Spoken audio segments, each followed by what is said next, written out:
Hello friends, welcome to our channel champions academy. मैं राजा रॉय और आज आपके लिए लेके आए हैं हिंदी व्याकरण। हिंदी व्याकरण में महत्वपूर्ण चैप्टरों में से एक चैप्टर होता है सर्वनाम। तो आज हम इस वीडियो में बात करेंगे सर्वनाम क्या होता है, सर्वनाम के कितने भेद होते हैं और उन सभी भेदों का परिभाषा क्या होता है। ठीक है, तो चलिए इस वीडियो को शुरू करते हैं।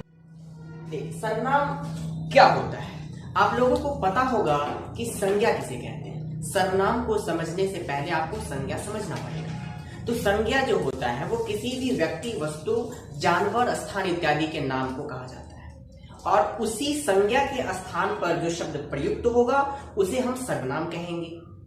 तो सर्वनाम की परिभाषा हो जाएगी कि किसी संज्ञा के स्थान पर प्रयोग किए जाने वाले शब्दों को सर्वनाम कहा जाता है। यानी कि संज्ञा के स्थान पर जो भी शब्द प्रयोग किया जाएगा उसे सर्वनाम कहा जाएगा। ठीक है, एग्जाम्पल के तौर पे देख लेते हैं। मैं, तुम, वह, आप, कौन, कुछ, क्या इत्यादि, ये सभी सर्वनाम की परिभाषा एग्जाम्पल्स है, उदाहरण है सर्वनाम के। ठीक है, अब हम समझते हैं कि संज्ञा के स्थान पर सर्वनाम कैसे आता है। ठीक है, तो देखिए सर्वनाम जो है वो संज्ञा के स्थान पर कैसे आएगा। एग्जाम्पल है, एग्जाम्पल में हम देख लेते हैं। एक सबसे आसान एग्जाम्पल है, राम एक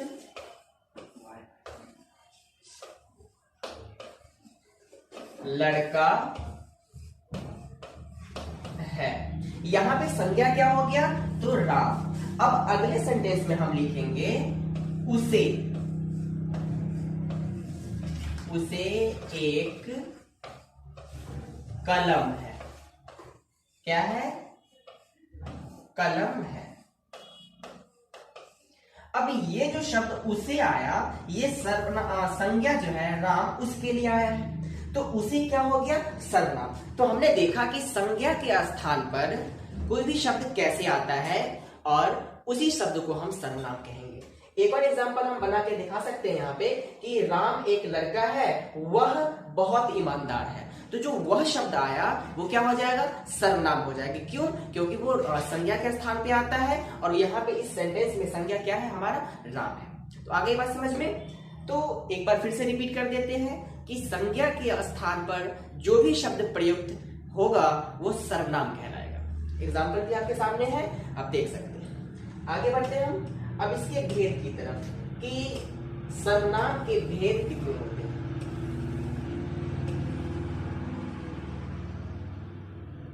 ठीक है, मुख्यतः सर्वनाम के 6 भेद होते हैं। कितने भेद होते हैं, 6 भेद होते हैं सर्वनाम के। पहला है पुरुषवाचक सर्वनाम। कौन है, पुरुषवाचक सर्वनाम, निश्चयवाचक सर्वनाम, अनिश्चयवाचक सर्वनाम, संबंधवाचक सर्वनाम और प्रश्नवाचक सर्वनाम तथा निजवाचक सर्वनाम। ठीक है, तो ये 6 प्रकार के जो सर्वनाम है, पुरुषवाचक सर्वनाम, निश्चयवाचक सर्वनाम, अनिश्चयवाचक सर्वनाम, उसके बाद है संबंधवाचक सर्वनाम, प्रश्नवाचक सर्वनाम और निजवाचक सर्वनाम। तो इन्हीं सभी सर्वनामों को हम बारी बारी से पढ़ने वाले हैं। आगे इस वीडियो के अंत तक आप बने रहें। ठीक है, तो देखते हैं इसमें कि पुरुषवाचक सर्वनाम जो होता है वो क्या होता है। पहला है हमारा पुरुषवाचक सर्वनाम, तो हम इस पुरुषवाचक सर्वनाम को पढ़ने वाले हैं। ठीक है, आगे बढ़े पुरुषवाचक सर्वनाम पे। देखिए, अब पुरुषवाचक सर्वनाम पढ़ने से पहले हमें समझना पड़ेगा कि पुरुष क्या होते हैं। पुरुष हिंदी व्याकरण में 3 प्रकार के होते हैं, प्रथम पुरुष, मध्यम पुरुष और अन्य पुरुष। अब हम बड़ी आसानी से समझा रहे हैं कि पुरुष क्या होता है। थोड़ी ही देर में आप पुरुष भी समझ जाएंगे और उस पुरुष को समझने के बाद इस पुरुषवाचक सर्वनाम को समझना और भी आसान हो जाएगा। देखिए, जैसे मैं अभी यहाँ बोल रहा हूं तो बोलने वाले को कहा जाता है प्रथम पुरुष। बोलने वाले को क्या कहा जाता है, प्रथम पुरुष। और आप सुन रहे हैं तो सुनने वाले को क्या कहा जाएगा, मध्यम पुरुष। और जिसके बारे में बात की जाती है, तो हम लोग यहाँ के सर्वनाम के बारे में बात कर रहे हैं, तो वो हो जाएगा अन्य पुरुष।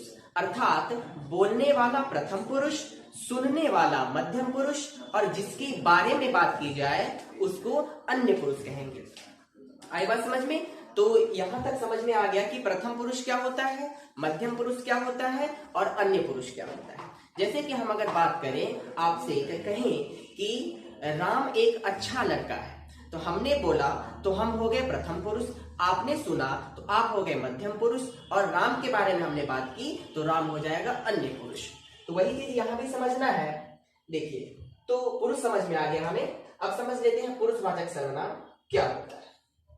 देखिए क्या कह रहा है कि जिन सर्वनाम शब्दों का प्रयोग वक्ता अपने लिए या श्रोता के लिए या फिर किसी अन्य व्यक्ति के लिए या फिर अन्य चीजों के लिए करता है उसे क्या कहेंगे, हम पुरुषवाचक सर्वनाम कहेंगे। जैसे कि एग्जांपल में आपको दे रहा है, मैं,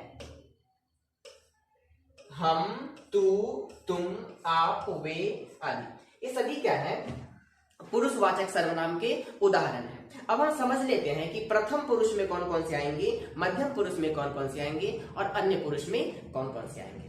ठीक है, तो आगे बढ़ते हैं, देखते हैं कि आगे क्या है।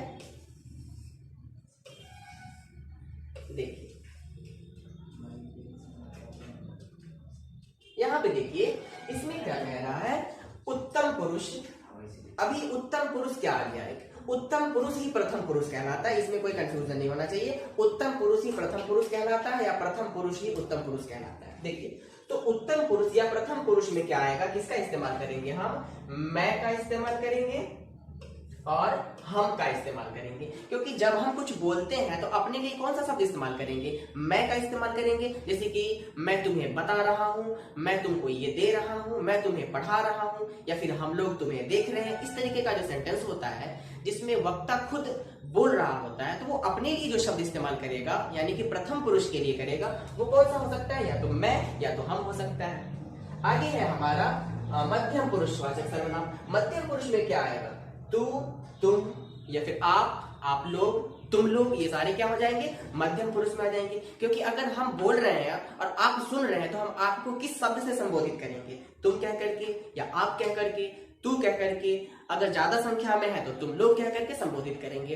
तो ये सारे शब्द क्या कहलाते हैं, मध्यम पुरुषवाचक सर्वनाम के अंतर्गत आते हैं। और लास्ट हमारा क्या है, अन्य पुरुषवाचक सर्वनाम। अन्य पुरुष यानी कि जिसके बारे में हम बात करेंगे, है ना, ये, वे, वह, वे लोग, है ना, ये सारे शब्द क्या हो जाते हैं, अन्य पुरुष के लिए हम इस्तेमाल करते हैं। ठीक है, तो यहां तक आप आई होप कि समझ में आ गया होगा आपको। आगे बढ़ते हैं, पुरुषवाचक सर्वनाम हो गया। आगे है हमारा दूसरा निश्चयवाचक सर्वनाम। नाम से ही स्पष्ट हो रहा है कि निश्चयवाचक सर्वनाम क्या होगा। निश्चयवाचक सर्वनाम से किसी निश्चित व्यक्ति, वस्तु या घटना का बोध होता है। ठीक है, आप परिभाषा देख सकते हैं क्या है। तो निश्चयवाचक सर्वनाम में क्या होगा कि उस शब्द से किसी निश्चित व्यक्ति का बोध होगा या निश्चित घटना या फिर निश्चित चीज का बोध होगा, उसे हम क्या कहेंगे, निश्चयवाचक। आइए परिभाषा देख लेते हैं। वे सर्वनाम शब्द जो किसी व्यक्ति, वस्तु या घटना का निश्चित रूप से बोध कराता है, उसमें कोई अनिश्चितता नहीं रह जाती, एकदम कंफर्म होके बताता है, तो उसको हम क्या कहेंगे, निश्चयवाचक सर्वनाम कहेंगे। उदाहरण से समझते हैं। उदाहरण देखिए, वह मेरा घर है और यह लाना जरा। वह मेरा घर है, ये कहने में कोई कंफ्यूजन नहीं रह जाती कि कौन सा घर किसका है, कौन सा घर मेरा है। अगर हम कहें कि यह कलम मेरी है, तो यह कलम मेरी है, एकदम कंफर्म है, इसमें कोई शंका नहीं कि ये किसकी कलम है। तो ये जो सर्वनाम हो गया, यह और वह, ये सब क्या हो जाते हैं, आपके निश्चयवाचक सर्वनाम हो जाएंगे। ठीक है, तो निश्चयवाचक सर्वनाम समझ में आ गया। आगे बढ़ते हैं। अगला कौन होगा हमारा, अनिश्चयवाचक सर्वनाम। अनिश्चयवाचक सर्वनाम जस्ट उल्टा होता है निश्चयवाचक सर्वनाम का। अभी हमने देखा कि निश्चयवाचक सर्वनाम में क्या होता है, एकदम कंफर्म करके बता देता है कि यही होगा। लेकिन अनिश्चयवाचक सर्वनाम में क्या होगा, निश्चित ही नहीं होगा, कंफर्म ही नहीं होगा कि कौन वस्तु किसका है या कौन सी घटना हो रही है, नहीं पता चलेगा, अनिश्चित रहता है वो।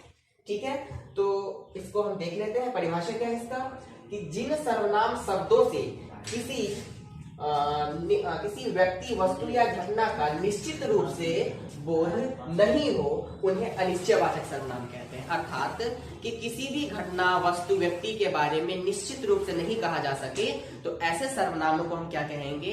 अनिश्चयवाचक सर्वनाम कहेंगे। उदाहरण से हम समझते हैं, कोई तुम्हें बुला रहा है।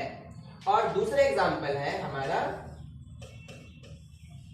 बात में कुछ तो दम है।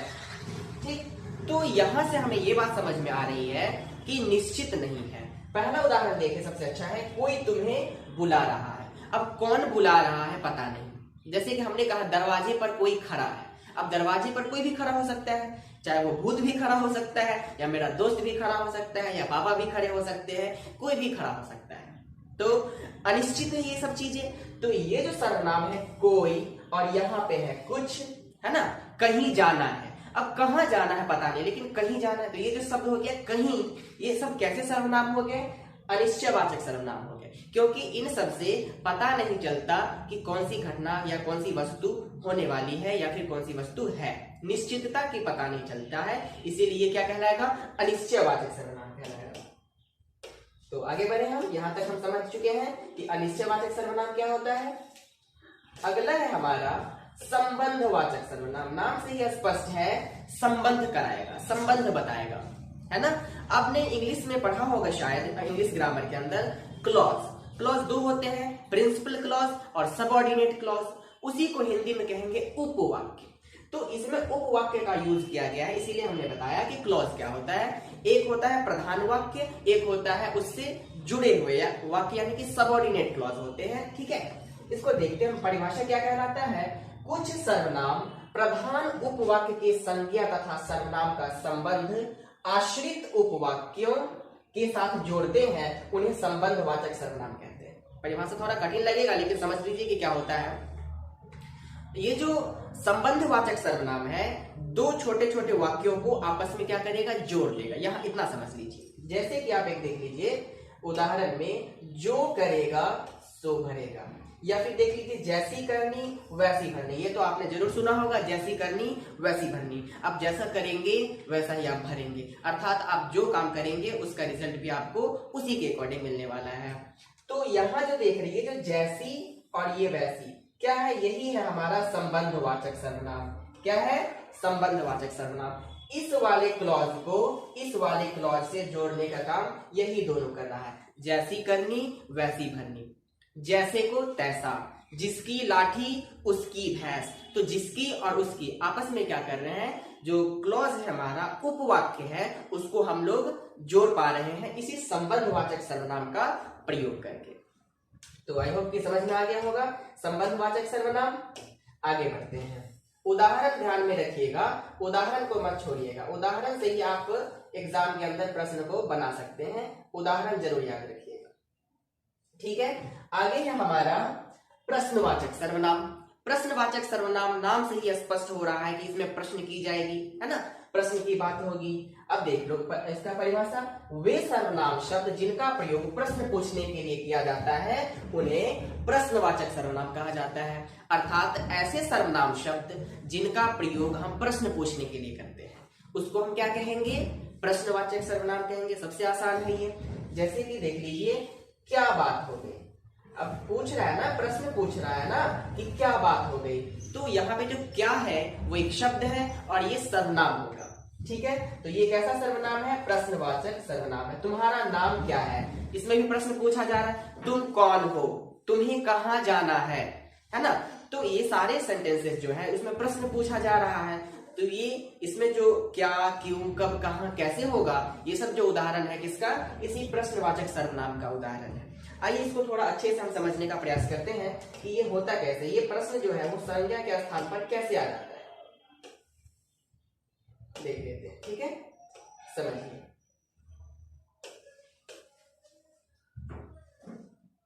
देखिए यहाँ पे हमने कहा, यहाँ इसी एग्जांपल को ले लेते हैं, तुम्हारा नाम क्या है?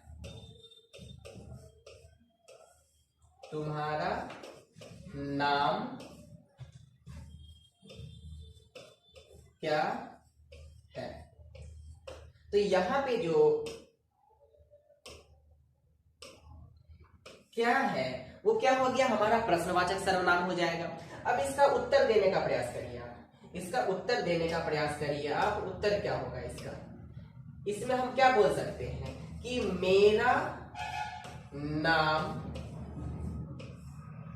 रमेश है। क्या है, रमेश है। मेरा नाम क्या है, रमेश है। अब इसको समझिए, मेरा नाम रमेश है तो यहाँ पे क्या के स्थान पे ये रमेश आता है ना। क्या के स्थान पे क्या आता है, रमेश। तो हमने देखा कि ये जो है रमेश एक संज्ञा है, तो संज्ञा के स्थान पे ही तो इस प्रश्न के रूप में क्या को डाल दिया गया है, तो संज्ञा के स्थान पर प्रयुक्त है, इसीलिए ये सर्वनाम है। और चूंकि यह प्रश्न पूछ रहा है इसीलिए प्रश्नवाचक सर्वनाम हो जाएगा।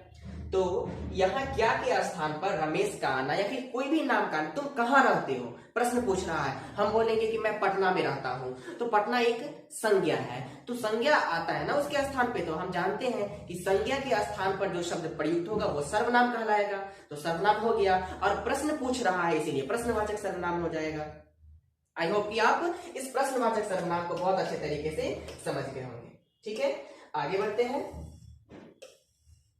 और ये है निजवाचक सर्वनाम। निजवाचक सर्वनाम में देखिए, इसमें सबसे आसान है। निजवाचक सर्वनाम क्या होता है, यानी कि खुद का बोध करवाने के लिए कौन से शब्द का इस्तेमाल किया जाता है। जैसे कि मैंने अपना काम खुद किया, तो खुद ही कर लिए, यानी कि अपने आप का बोध करवाने के लिए जिन जिन शब्दों का हम प्रयोग करेंगे उन्हीं शब्दों को हम क्या कहेंगे, निजवाचक सर्वनाम कहेंगे।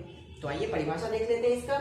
परिभाषा कह रहा है कि जिन सर्वनामों का प्रयोग खुद या स्वयं के लिए किया जाता है उन्हें निजवाचक सर्वनाम कहा जाता है। यानी कि जिस सर्वनाम शब्द का प्रयोग खुद के लिए किया जाए, स्वयं के लिए किया जाए, अपने आप के लिए किया जाए, उसे हम क्या कहेंगे, निजवाचक सर्वनाम कहेंगे। उदाहरण देख लेते हैं इसका। मैंने स्वयं ही कार्य पूरा कर लिया है। मैंने स्वयं ही कार्य पूरा कर लिया, यानी कि काम को तो पूरा कर लिया गया, लेकिन किसने किया, तो स्वयं हमने कर लिया। किसने किया, स्वयं हमने कर लिया। तो यहाँ पे जो स्वयं है वो हो जाएगा। दूसरा सेंटेंस, स्वावलंबी लोग अपने आप पर भरोसा करते हैं। जो सेल्फ डिपेंडेंट होते हैं, स्वावलंबी होते हैं, वो खुद पे निर्भर होते हैं। दूसरे पे निर्भर होंगे तो परावलंबी हो जाएगा, तो स्वावलंबी हुआ नहीं। तो स्वावलंबी जो लोग होते हैं वो अपने आप पर निर्भर होते हैं, यानी कि अपने आप जो शब्द है यहाँ पे वो निजवाचक सर्वनाम की तरह आ रहा है। अगला देख लेते हैं, तुम्हें सारे प्रश्न खुद ही हल करने होंगे। यानी कि आपको जो प्रश्न दिया गया है उसका हल आपको खुद करना पड़ेगा, ये नहीं कि आप किसी और से करवाने। ठीक है, यानी कि हम अभी सर्वनाम पढ़ा रहे हैं तो आपको खुद पढ़ना पड़ेगा, किसी और के द्वारा आप नहीं पढ़वा सकते हैं। अगर आपको सीखना है तो आपको ही पढ़ना पड़ेगा, यानी कि आपको खुद पढ़ना पड़ेगा। तो खुद जो आ गया, स्वयं जो आ गया, या फिर अपने आप जो आ गया, ये सारे शब्द कैसे होते हैं, निजवाचक सर्वनाम के होते हैं। तो यहां तक हमने देखा कि निजवाचक सर्वनाम क्या होता है। तो आई होप कि निजवाचक सर्वनाम भी बहुत अच्छे से समझ में आ गया होगा। ठीक है, तो इस तरीके से हम देखते हैं तो हमारा सर्वनाम जो है वो खत्म हो गया। और आई होप कि इस वीडियो में जो भी इंफॉर्मेशन आपको दिया गया हो उसको आप अच्छे से मतलब कि याद कर लेंगे, देख लेंगे, सारी परिभाषाओं को याद रखेंगे। और हाँ, उदाहरण देखना नहीं भूलेंगे, उदाहरण जो है वो जरूर याद रखेंगे, क्योंकि उदाहरण ही जो है आपको एग्जाम हॉल में बेस्ट बनाएगा। उदाहरण याद रखिएगा, उसी के बेसिस पे आप अलग अलग तरीके के प्रश्नों को हल कर सकेंगे। ठीक है, तो ये सर्वनाम चैप्टर हमारा खत्म हो गया। आगे आपको किस टॉपिक पे वीडियो चाहिए, हिंदी व्याकरण में या फिर किसी भी अन्य टॉपिक पे, कौन सी टॉपिक पे वीडियो चाहिए, कमेंट करके हमको बता सकते हैं। और इस चैनल को सब्सक्राइब करें, इस वीडियो को लाइक करें और शेयर जरूर करें। धन्यवाद।